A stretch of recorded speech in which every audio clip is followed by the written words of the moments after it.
A new exhibit opens this weekend at the North Carolina Museum of History. It's called Quilt Speak, Uncovering Women's Voices Through Quilts. And here to tell us a little bit more about this is the exhibit's curator, Diana Bell-Kite. So thank you for joining us today. Thank you for having me. So first up, tell us about this exhibit. This is an exhibit of about 40 quilts from the museum's collection. They're all quilts made in North Carolina, and they span about 200 years of our state's history. So how do people tell stories through quilts?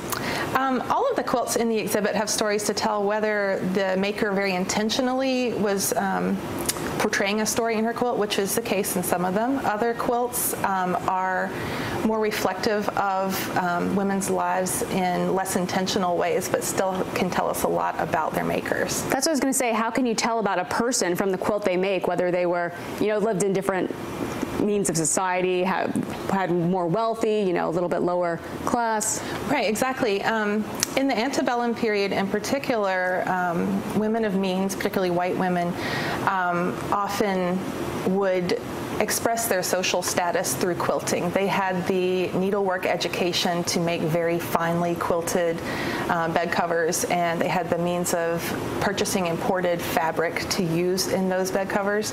And they were often made not so much to be used, but to show people their status.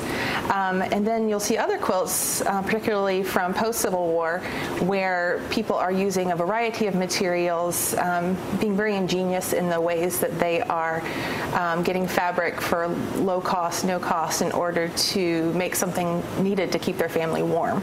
I'm sure they're all unique and beautiful, but along with the quilts, what else can people see at this exhibit? Right, and in addition to seeing the actual artifact quilts, we have a series of interactives in the exhibit that people can engage with in order to connect more with the stories of the quilts. We have a series of films called Quilt Stories that are based on the stories of the quilt makers who made the quilts in the exhibit. We have an interactive called Do You Speak Quilt, which is a sort of a visual glossary of the quilt making terms that will be helpful for you as a visitor in better understanding the quilts in the exhibit. We also have a series of stations called Quilt Sleuth, where you can learn how to derive information by looking at the physical qualities of the quilts, seeing perhaps a particular color which signals a date range or a type of stitching which would indicate this maker was probably working really quickly to make something useful versus trying to make a thing of beauty. And you guys have something called a Quilt In? A Quilt In. That is June 15th. It is from noon till 4, and it's open to the public, completely free.